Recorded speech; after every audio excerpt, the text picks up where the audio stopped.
Ma ogtahay daawada inay jirto mucjiso aad u weyn dabayaaqadii 2019 ilaa 2020 taasi oo wadamada awoodda ku faanay indhaha u furtay.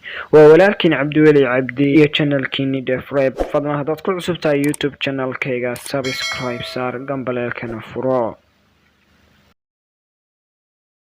ayagoo ay kor u dhacaan kiisaska caalamka 1,500,000 oo kiis dhimashaduna ay kor u dhaafayso 90,000 oo dhimasho ah ayaa taasina kusoo hoos duugan tahay ama saynis yahanada caalamka ay sheegayaan inay tahay mucjiso la rabo in lagu cimri qaato.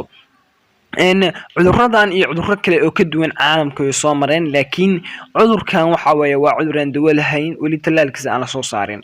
sidaas daraadeed dadka qaybtood ama saynisyahanada caalamka ayaa qaybtood wax ku doodayaan oo ay leeyihiin sanadkan waxa waaye sanadkii muslimiinta.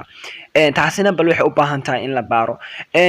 dhanka kale haddaan ka eegno markii madaxdii ugu waaweyneen caalamka sida Boris Johnson kan Brazil madax badan oo caalamka ka mid ah cuduradii ay la firganayaan ayaa waxaa la leeyahay waa meesha waxa ka bilaamaysa furfuran iyo waxa ka bilaamaya kala tafaraaruq ku imaanaya madaxdii caalamka ugu waaweyneen. sirta kale ee ku duugan waxa weeye inuu cudurkan yahay cudur dila dhaqaalaha caalamka ilaa hadda uu marinayo 100,000 oo trilyan dhaqaalaha ilaa hadda ku baxay oo wadamada la sheegaya qaybtood inay cunayaan xoodii ama kaydkii uu ahaa ee u kaydsanaa ee weli ilaa hadda cunayaan. wadamadaasna ay hadhow ay ku noqon karto dhabarjab.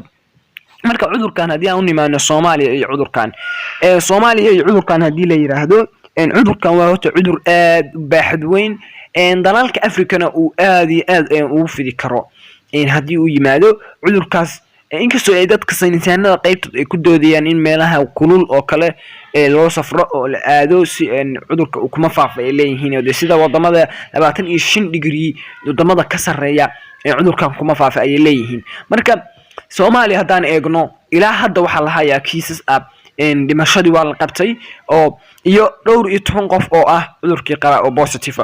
marka xagga waxa ka bilaabatay baqdin iyo naxdin Soomaaliya ku aadan. marka cudurkan waa in sida ugu wanaagsan uga taxadartid hadii la eego.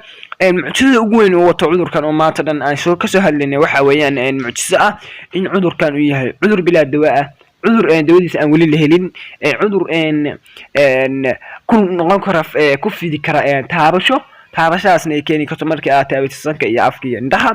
saddexda aad taabato cudurkaas ay ku qaadaysaa. marka sida looga taxadari karo waxa weeyaan inaad joojiso salaanta badan iyo sida saynisyahanadu badanaa ay dadka kula digayaan. barnaamijkan intaas ayaan kusoo gabagabeynaa. fadlan haddaad ku cusub tahay mar kale YouTube channelkayga subscribe saar gambaleelkana furo. asalaamu calaykum waraxmatullaahi wabarakaatu.